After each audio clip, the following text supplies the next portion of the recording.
Mesdames, messieurs, j'espère que vous allez tous très bien. On se retrouve aujourd'hui pour la théorie ultime. Vous le savez, le premier volume de la dernière saison de Stranger Things est maintenant disponible sur Netflix. J'ai enquêté de mon côté, j'ai essayé de chercher 2, 3, 4, 5 heures des indices un petit peu partout et j'ai enfin trouvé. Je pense avoir découvert le plan de Vecna et plus globalement ce qu'est l'Upside Down. Vous allez comprendre, on a énormément d'indices qui étaient sous nos yeux depuis le départ. N'hésitez pas, installez-vous confortablement, attachez votre ceinture les amis, le petit like, le partage et vous le savez, l'abonnement. L'abonnement, tous ceux qui ne sont pas abonnés et qui regardent cette vidéo, n'hésitez pas à vous abonner. On a un objectif sur la chaîne, c'est d'atteindre les 20K avant le mois de juillet 2026. Donc voilà, si tout le monde s'y met, peut-être que on va pouvoir y arriver sans perdre plus d'un instant les amis. Générique.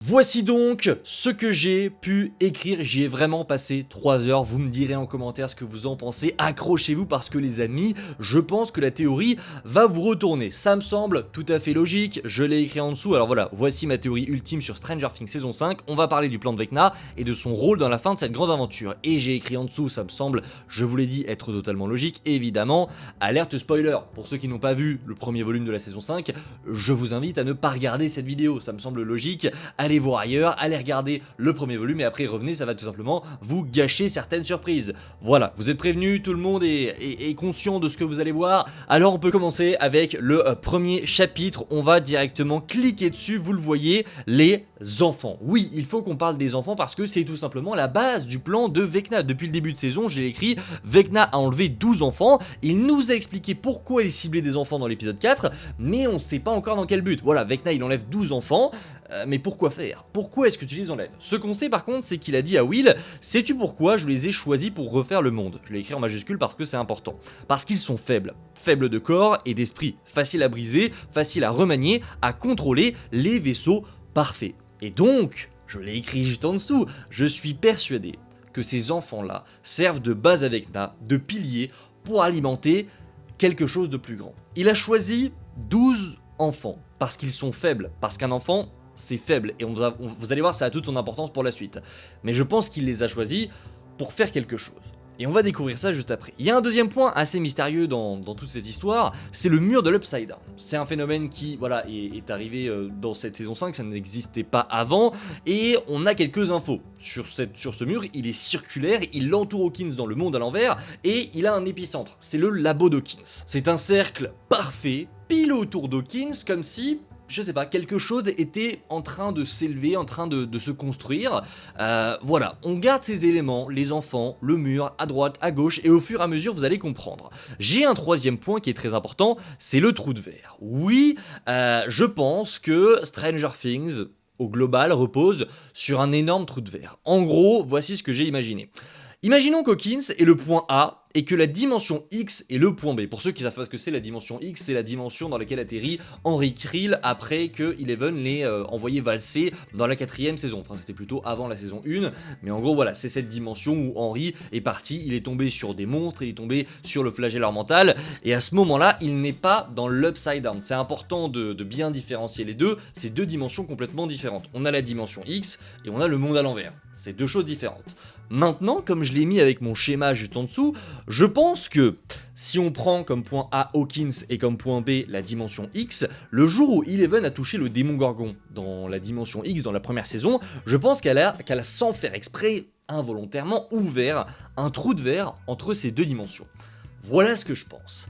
En gros, dans ce tunnel, dans ce grand trou de verre, se serait formé, au moment où Eleven a touché le démon Gorgon, un espèce d'espace intermédiaire. C'est comme ça que j'ai imaginé, un espèce de monde où le temps ne passe plus. Et ce serait pour ça que justement, dans cet univers, dans le monde à l'envers, le temps passe différemment. La date est bloquée, enfin le temps est bloqué plutôt au 6 novembre. Ce serait justement parce qu'on se trouve dans un trou de verre. Regardez, sous la panique, Eleven a projeté une vision sombre et figée de Hawkins comme dans le Void. Cette image s'est solidifiée dans le passage, ce qui expliquerait pourquoi le temps y est bloqué. Des créatures de la dimension X auraient ensuite été piégées dans cet espace. En bref, je l'ai écrit juste en dessous, le monde à l'envers serait une empreinte mentale d'Eleven figé dans un trou de verre entre Hawkins et la dimension X. Je l'ai clairement mis dans ce schéma que j'ai fait. Le point A c'est Hawkins, c'est juste ici. Le point B c'est la dimension X. Entre ces deux, au moment où Eleven a touché les Démogorgons, ça a créé un grand trou de verre qui, à l'intérieur, a créé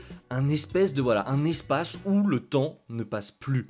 L'Upside Down qui a d'un côté recréé Hawkins, donc ce qu'on a eu dans le point A, et de l'autre qui a emmené des créatures du point B, des créatures de l'Upside Down. Henry Krill, qui est donc devenu Vecna, les Démogorgons qui venaient à la base de la dimension X, le flagelleur mental aussi a été aspiré dans cette dimension, et je pense que ça va être l'une des plus grandes révélations de cette saison 5, que le monde à l'envers est en fait une partie d'un trou de verre. On verra, mais on va continuer parce que ça n'est pas du tout la fin de la théorie. Au contraire, c'est simplement un élément en plus. On poursuit avec le 4e point, les amis, c'est la prison, je ne sais plus parler, et Monsieur Clark. Parce que oui, à notre grande surprise, on le savait avant que la saison commence, mais Monsieur Clark est bien de retour dans cette 5e saison, et il y a déjà des choses très intéressantes. En effet, Monsieur Clark, devinez quoi? Il fait un cours à Erika, et quand on regarde d'un petit peu plus près ce qui avait décrit au tableau, ce qui avait été schématisé au tableau, il y a un trou de verre, comme par hasard, il y a un grand trou de verre qui est exposé derrière lui. Il parle également de ça avec Erika, et je sais pas vous, mais ce détail, ce choix-là, cette décision de faire un trou de verre ici, ça n'est pas un hasard, c'est tout réfléchi, et quand on regarde ce qui a été fait après, c'est quand même assez intriguant. Dans l'épisode 3, Will, vous le savez, au moment où ils sont dans la ferme, il a une vision. Une vision des enfants, tous enfermés, tous tuyautés, j'ai envie de dire, ils sont connectés à la ruche, et ils sont enfermés dans un lieu qu'on ne connaît pas. Ce lieu, bien heureusement pour nous, Will a réussi à le dessiner sur le mur de la grange. Et quand on regarde cette espèce de schéma, ce dessin, beaucoup avaient l'impression de voir le flagelleur mental. Moi, j'ai plutôt l'impression, je sais pas vous, mais de voir un espèce de trou de verre, cette espèce de V qui descend, ce tube au milieu et ce V qui se réagrandit en dessous, c'est typiquement un trou de verre. Je sais pas vous, mais regardez d'un petit peu plus près ce schéma-là, ça ressemble vachement à un trou de verre avec des enfants au milieu. C'est là qu'on va commencer à expliquer un petit peu les choses, les amis. Regardez, l'explication logique selon moi serait que Vecna tente de créer un pont entre ce point bloqué dans le temps, pas entre la dimension X et le point et Hawkins, mais non, entre l'Upside Down, qui est donc au milieu de ce trou de verre, et Hawkins. Il ne veut pas simplement ouvrir un portail, c'est ce que j'ai écrit, il veut littéralement, selon moi, engloutir Hawkins. C'est pour ça qu'on a un mur géant dans l'Upside Down qui se prépare, c'est que ce sont les fondations de son plan, les fondations de son pont qu'il veut ouvrir entre ces deux univers. Pour moi, il utilise les enfants comme pilier. Je vous disais tout à l'heure qu'on savait pas vraiment pourquoi est-ce qu'il prenait des enfants, il a dit qu'il les prenait parce qu'ils étaient faibles, mais on sait pas ce qu'il veut faire avec. Je pense qu'il utilise ces enfants comme pilier mental, qu'il les connecte à la ruche pour justement créer un espèce de pont entre les deux mondes. Pas simplement un portail, mais vraiment créer un énorme gouffre qui engloutirait Hawkins pour que les deux univers fusionnent. Alors je sais pas comment est-ce que ça fonctionne exactement, c'est encore très complexe, mais ce schéma-là du trou de verre avec les enfants autour, ces enfants font vraiment pilier en fait. Et c'est pas déconnant, il définit les enfants comme faibles d'esprit et faciles à manier. C'est vrai qu'un adulte, logiquement, serait beaucoup plus compliqué à manier mentalement qu'un enfant. Tu prends un enfant comme pilier pour le connecter à ta ruche, pour le connecter à ton réacteur, parce que je l'ai écrit en dessous, le lieu où les enfants sont retenus, ce lieu qu'a dessiné Will pour moi, c'est globalement un trou de verre, mais ce lieu tout autour pour moi, c'est un espèce de réacteur mental, un réacteur que Vecna aurait créé pour justement alimenter son pont. Ce sera bien mieux expliqué, je pense, dans la saison 5, mais c'est une idée, c'est un début. On va poursuivre sur tout ça parce que ça n'est pas terminé. Le 6e point, les amis, c'est que l'épisode 7 de cette saison 5 s'appelle Le Pont. Comme par hasard, le pont, cet épisode-là, appelé Le Pont, qui précède l'épisode final, pour moi, va nous montrer tout le plan de Vecna depuis le début. Vecna veut créer un pont et il avait besoin des enfants. En plus de ça, dans certaines mythologies, j'ai fait un petit peu de recherche quand même, le chiffre 13 représente le passage. Ça représente souvent le pont, le passage dans des mythologies égyptiennes ou amérindiennes. Et il se trouve que Vecna a kidnappé 12 enfants.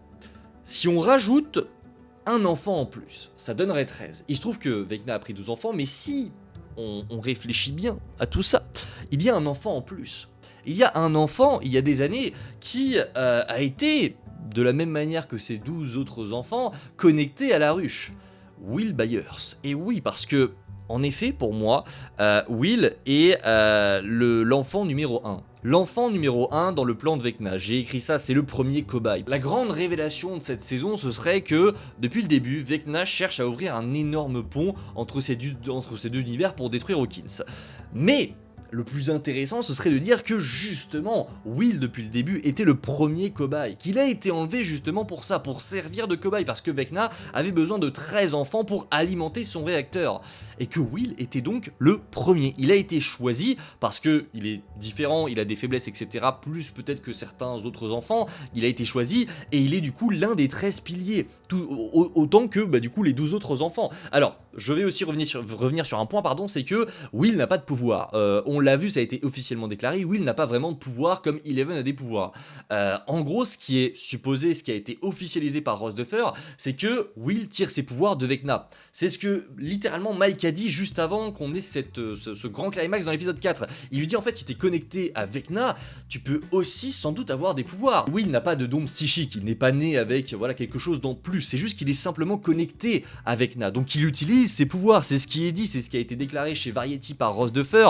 En gros, Will n'a pas de pouvoir, il est simplement connecté à la ruche, il utilise donc les pouvoirs d'Henry, ce qui est très cool, et il arrive à le faire parce que, on a tout ce développement de l'acceptation de soi, de ne plus avoir peur de qui il est. Justement, en ayant réussi à faire ça, il arrive maintenant à exploiter le plein potentiel de ce que Vecna lui a offert. Il lui a pas offert, mais indirectement, il l'a connecté à la ruche, donc ça veut dire qu'il est connecté à Vecna, et que par conséquent, il peut aussi contrôler les pouvoirs d'Henry.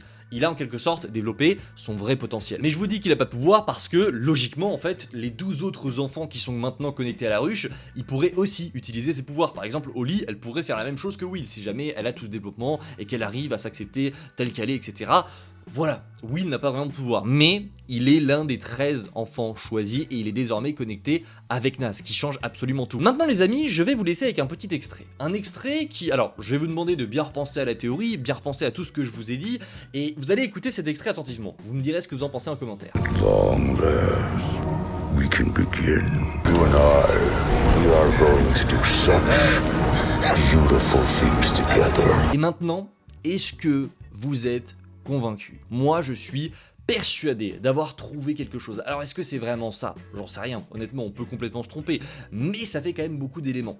Ça fait beaucoup d'éléments, les différents schémas de trous de verre, le fait qu'on ait un épisode nommé Le Pont, ça fait beaucoup. En bonus les amis, j'aimerais vous parler du rôle de Henry, parce que vous le savez, Max a découvert une grotte et on a une scène un peu étrange où on voit justement que Henry a peur de cette grotte. Il a même pas peur, c'est Max qui le dit, il en est terrifié.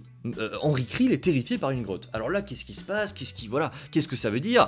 J'ai beaucoup pensé au départ que cette grotte c'était un espèce de nid, parce qu'il y a un énorme trou, un espèce d'espace qui pourrait accueillir, je sais pas, un dragon. Je me suis dit c'est peut-être un nid de dragon, c'est pour ça que Vecna en a peur, que Henry Creel en a peur, mais au final non. Je trouve que la grotte est au final trop petite, donc j'ai laissé tomber un petit peu ce côté-là. Mais quand on va fouiller un petit peu à droite à gauche, il se trouve qu'il y a quelques années, on a eu le droit, dans notre monde à nous, pour de vrai, à une pièce de théâtre nommée The First Shadow, qui est connectée à Stranger Things. C'est une pièce de théâtre qui est officiellement canon à l'univers Stranger Things. Et dans cette pièce, on a découvert le passé plus en détail de pas mal de personnages. Joyce, Hopper, Henry Creel, et il se trouve qu'à un moment donné, dans cette pièce de théâtre, Henry Creel a un premier contact quand il était plus jeune avec le monde à l'envers, enfin pas avec le monde à l'envers, avec la dimension X, dans une grotte. Et donc je me demande, est-ce que cette grotte ne serait pas justement le premier contact d'Henry Creel avec la dimension X, la première fois qu'il a eu une sensation, qu'il a été contacté par cette dimension?